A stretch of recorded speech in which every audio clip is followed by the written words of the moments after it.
भगवते वासुदेवाय। माघ मास महात्म्य। पहला अध्याय। सारे संसार के कर्ता श्री भगवान विष्णु, देवी सरस्वती तथा श्री गुरु जी के चरण कमलों में नमस्कार करके मैं इस माघ मास महात्म्य भाषा की रचना करता हूँ।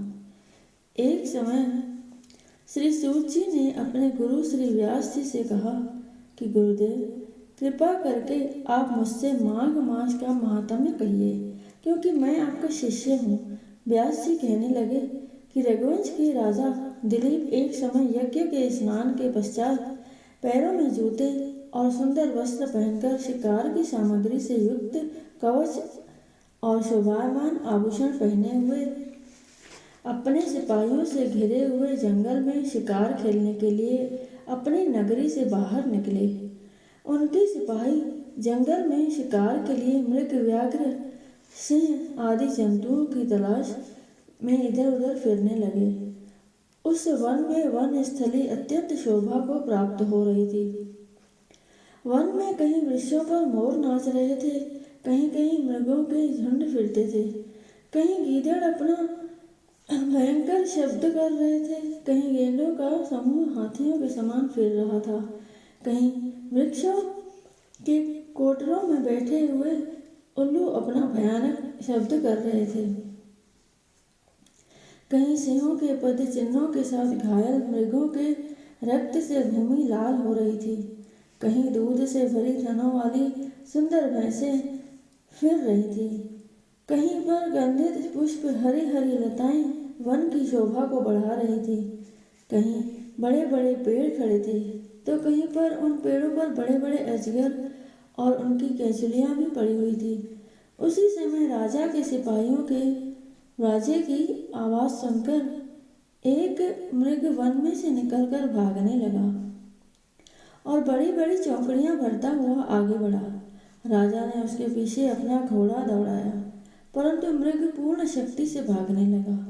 मृग कांटेदार वृक्षों के एक जंगल में घुसा और राजा ने भी उसके पीछे वन में प्रवेश किया, परंतु दूर जाकर मृग राजा की दृष्टि से ओझल होकर कहीं निकल गया। राजा निर्जन वन में अपने सैनिकों सहित प्यास के मारे अति दुखित हो गया। दोपहर के समय अधिक मार्ग पर चलने से सैनिक थक गए और घोड़े रुक गए। कुछ थोड़ी देर बाद राजा ने एक बड़ा भारी सुंदर सरोवर देखा, जिसके किनारों पर घने वृक्ष थे। इसका जल सज्जनों के हृदय के समान स्वच्छ और पवित्र था। सरोवर का जल लहरों से बड़ा सुंदर लगता था। जल में अनेक प्रकार के जल जंतु, मछलियां आदि स्वच्छंदता से इधर उधर फिर रही थी। दुष्टों के समान निर्दयी चित्त वाले मगरमच्छ भी थे। किसी किसी जगह लोभी के घर के समान सिमाल भी पड़ी हुई थी। जैसे विपत्ति में पड़े हुए लोगों के दुखों को हरने वाले दानी पुरुष के समान यह सरोवर अपने जल से सबको सुखी करता था, जैसे मेघ चातक के दुख को हरता है। इस सरोवर को देखकर राजा की थकावट दूर हो गई। रात्रि को राजा ने वहीं विश्राम किया और सैनिक पहरा देने लगे और चारों तरफ फैल गए। रात के अंतिम समय में शुकरों के एक झुंड ने आकर सरोवर में पानी पिया और कमल के झुंड के पास आया।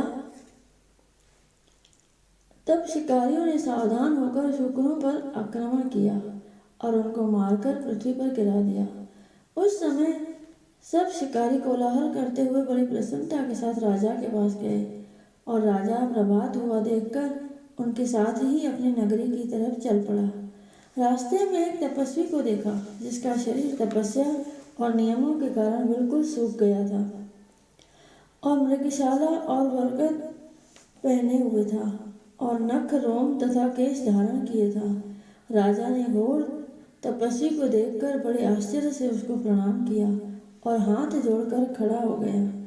तब तपस्वी ने राजा को कहा कि हे राजन, इस पुण्य शुभ माघ में इस सरोवर को छोड़कर तुम यहाँ से क्यों जाने की इच्छा करते हो? तब राजा कहने लगा कि महात्मन, मैं तो माघ मास में स्नान के फल को कुछ भी नहीं जानता। कृपा करके आप विस्तार पूर्वक मुझको बतलाइए।